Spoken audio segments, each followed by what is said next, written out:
Assalamualaikum warahmatullahi wabarakatuh. Alhamdulillahi rabbil alamin. Arsala rasulahu bil huda wa dinil haq liyudhhirahu 'ala dini kullih wa kafa billahi syahida. Asyhadu an la ilaha illallah wa asyhadu anna Muhammadan abduhu wa rasuluh. Allahumma shalli ala sayyidina Muhammad wa ala ali sayyidina Muhammad. Rabbi shrah li sadri wa yassir li amri wahlul 'uqdatam min lisani yafqahu qawli, amma ba'd. Pertama-tama marilah bersama-sama kita panjatkan puji dan syukur kehadirat Allah Subhanahu wa Ta'ala atas segala nikmat, karunia dan inayahnya, terutama nikmat iman dan Islam yang kita miliki sampai hari ini. Salawat dan salam semoga selalu terlimpahkan kepada junjungan kita Rasulullah Muhammad Sallallahu Alaihi Wasallam, dan semoga kita semua mendapatkan syafaat beliau fid din wa dunya hatal akhirah. Allahumma amin. Para pemirsa channel YouTube Alif Monol Hakim yang saya banggakan dan hormati, terutama para mahasiswa dari kelas pendidikan kewarganegaraan di Prodi Teknik Industri Fakultas Teknologi Industri Universitas Islam Indonesia yang saya banggakan, dan juga teman-teman mahasiswa lain dari kelas Direktorat Layanan Akademik Mata Kuliah Wajib Universitas yang saya hormati dan banggakan pula. Pada pertemuan kali ini kita akan bersama-sama masuk dalam kajian tema tentang demokrasi, ya. Lebih khususnya pada tema tentang demokrasi ini saya akan membahas tema tentang, ini sangat berhubungan relate dengan keseharian kita, ya, peran keluarga dalam membangun demokrasi yang beradab. Ya, sekali lagi, bagaimana kita akan mengelaborasi tentang peran keluarga dalam membangun demokrasi yang beradab. Ini penting sekali teman-teman, ya, karena demokrasi itu kan merupakan sistem pemerintahan yang memberikan ruang bagi partisipasi rakyat dalam menentukan arah kebijakan publik, ya, dalam menentukan pemimpin kita siapa dan sebagainya. Nah, dalam konteks demokrasi yang beradab ini, nilai-nilai moral, etika, dan norma sosial harus menjadi pondasi serta pijakan bersama yang tentu harus kokoh, ya. Nah, salah satu pilar utama dalam pembentukan karakter warga negara yang demokratis dan beradab tentu adalah keluarga. Keluarga itu sebagai institusi sosial pertama, sebagai institusi pendidikan pertama bahkan, yang akan diikuti oleh setiap individu dalam masa hidupnya, memiliki peran sentral dalam menanamkan nilai-nilai dasar demokrasi seperti kejujuran, ya, tanggung jawab, amanah, ya, bagaimana membangun sikap toleransi di antara yang berbeda, dan juga kemudian tentu menghargai perbedaan dengan cara yang bijaksana, dan juga kemudian menjadikan perbedaan itu sebagai modal bersama untuk bangkit dan kemudian bersatu membangun mensejahterakan, seperti itu. Nah, bagaimana kemudian kita dalam tema ini juga akan mengkaji secara mendalam seperti apa peran keluarga dalam berkontribusi secara signifikan dalam membangun sistem demokrasi yang tidak hanya berlandaskan pada aspek prosedural belaka, tetapi juga nilai-nilai kemanusiaan yang luhur, ya, human dignity, seperti itu. Dengan demikian, demokrasi yang terbangun bukan sekedar demokrasi yang legalistik, formalistik, ya, tetapi demokrasi yang substansial dan tentunya beradab. Nah, kita tahu saat ini kita berada dalam lanskap global, ya. Kita tidak bisa melepaskan diri atau kita keluar dari lanskap global begitu saja. Tantangan globalisasi sangat luar biasa, arus informasi sangat deras, ya. Digitalisasi itu ada di depan kita dan dengan segala dampak positif dan negatifnya, serta meningkatnya juga dinamika sosial politik, ya.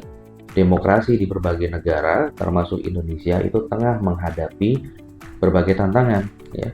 Pertama, demokrasi seringkali dilihat hanya direduksi sebagai prosedur elektoral dalam rentang waktu 5 tahun saja, sementara esensi moral dan nilai-nilai luhur yang mendasarinya cenderung diabaikan atau terabaikan.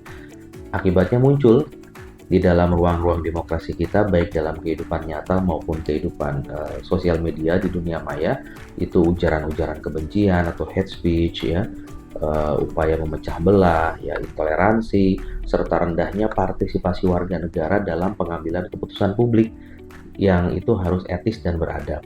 Jadi keputusan-keputusan yang diambil baik secara individu dalam memilih ya ataupun mereka yang sudah dipilih itu kemudian seringkali mencederai atau tidak sesuai dengan koridor etis dan juga moralitas. Nah, ini problem kita bersama yang perlu untuk kita sikapi. Nah, dalam konteks ini, keluarga sebagai lembaga sosial pertama, sebagai institusi pendidikan pertama yang dimasuki oleh seorang individu sejak lahir, itu memiliki tanggung jawab yang penting dalam menanamkan nilai-nilai dasar demokrasi, ya.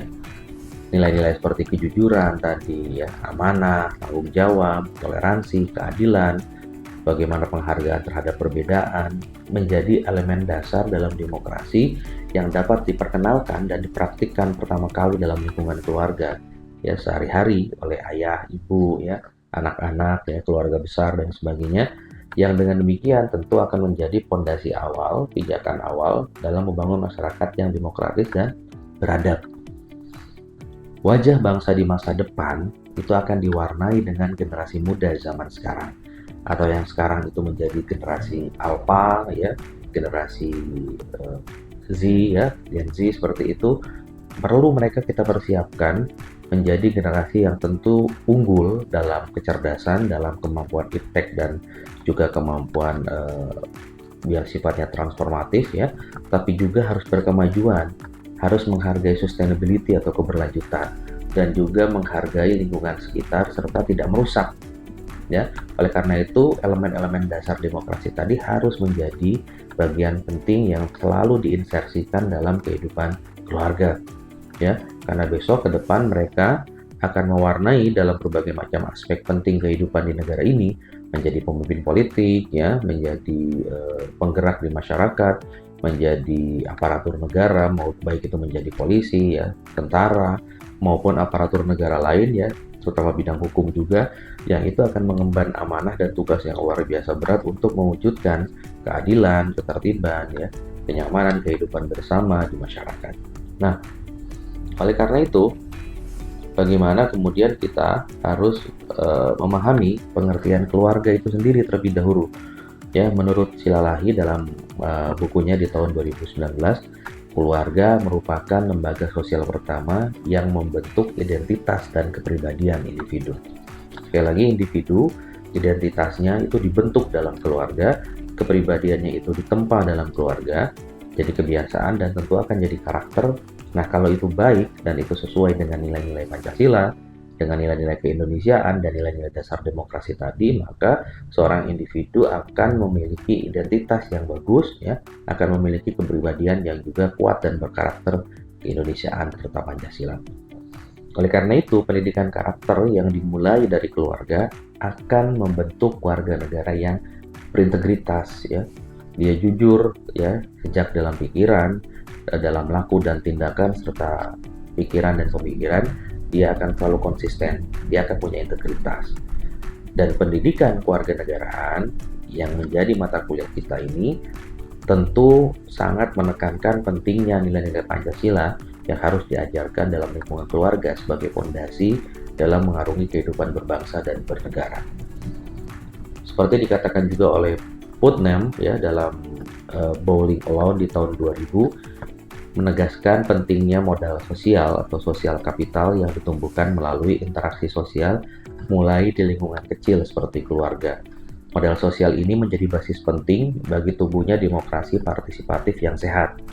Selain itu, dalam jurnal ilmiah yang diterbitkan oleh Universitas Negeri Yogyakarta tahun 2021, UNY, menjelaskan bahwa pendidikan demokrasi dalam keluarga dapat dimulai dari kebiasaan berdialog.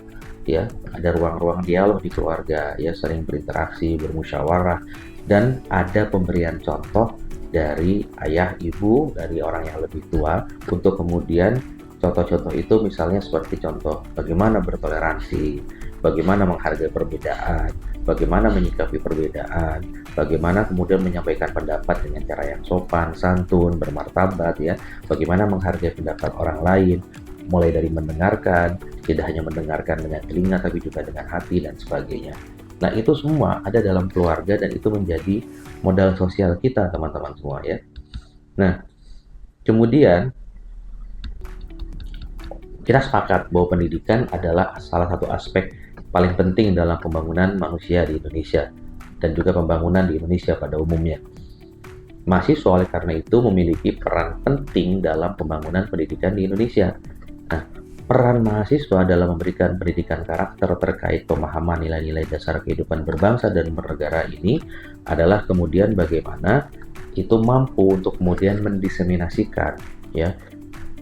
Anda di ruang kelas, Anda menyampaikan kepada teman-teman yang lain dan juga kemudian itu dibawa dalam lingkup terkecil keluarga ya, yang masih punya adik, yang masih punya sepupu dan sebagainya, kemudian kita sampaikan, kita diseminasikan pentingnya menginsersikan atau memasukkan nilai-nilai ya keindonesiaan yang merupakan fondasi dalam kehidupan berbangsa dan bernegara itu di kehidupan keluarga. Yaitu yang pertama adalah nilai pendidikan Pancasila.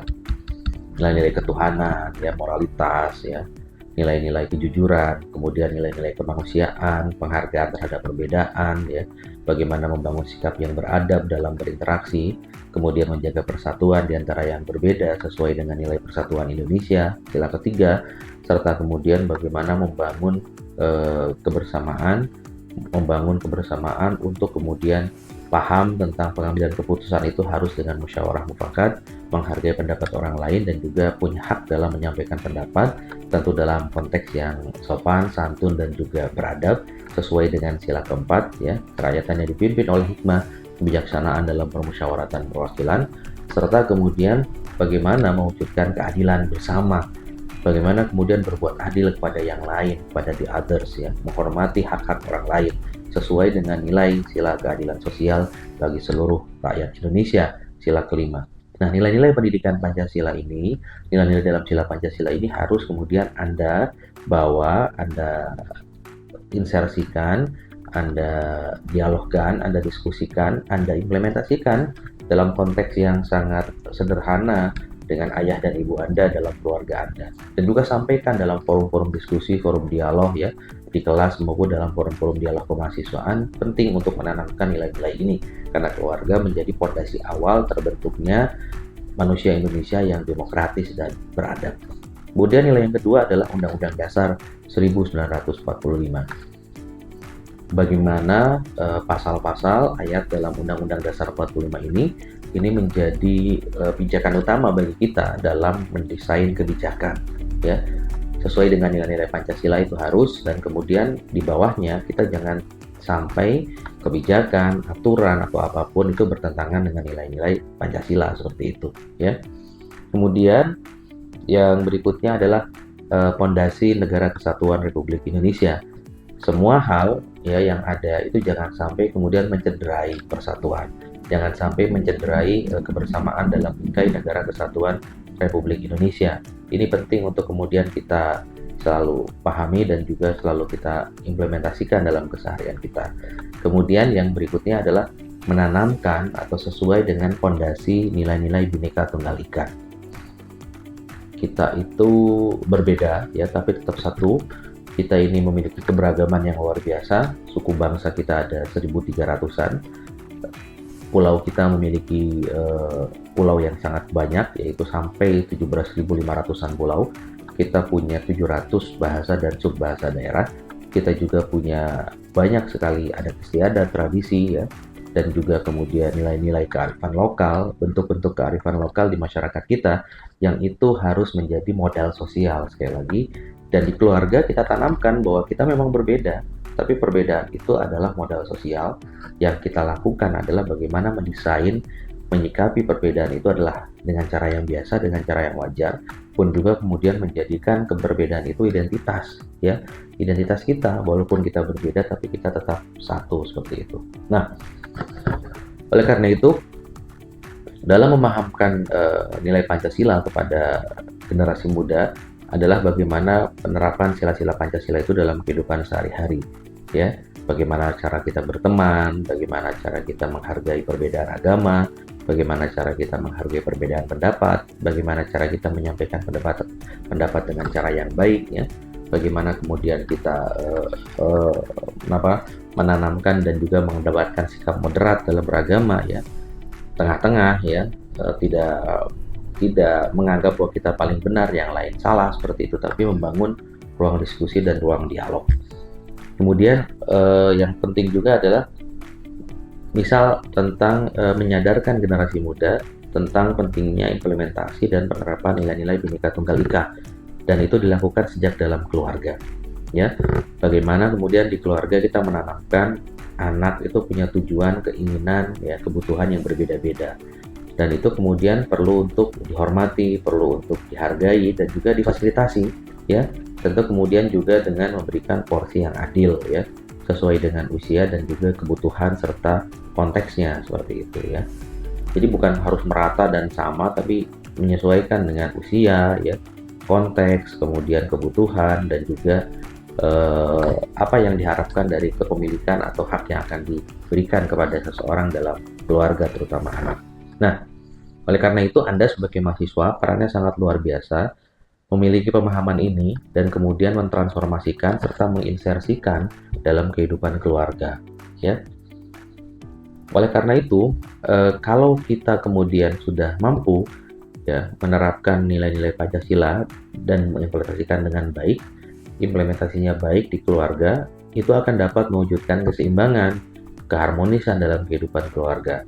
Anda sebagai mahasiswa yang juga kaum intelektual dalam keluarga, menjadi bagian anggota keluarga, kan, dan kemudian Anda punya nilai tambah yang luar biasa dengan sudah memiliki pemahaman ini, kemudian mendiskusikan, menerapkan dengan ayah, ibu, dan adik-adik Anda atau kakak Anda kemudian akan mampu menjadi pionir di keluarga dalam membangun kegiatan pembelajaran sosial, ya, kegiatan pembelajaran demokratis yang fondasinya kuat dan kokoh, seperti itu, dan itu bisa diterapkan dalam kehidupan kedepannya, seperti itu, di masyarakat. Ketika Anda sudah menjadi anggota masyarakat, juga menjadi pengambil kebijakan atau bekerja di ruang-ruang aktivitas pekerjaan Anda.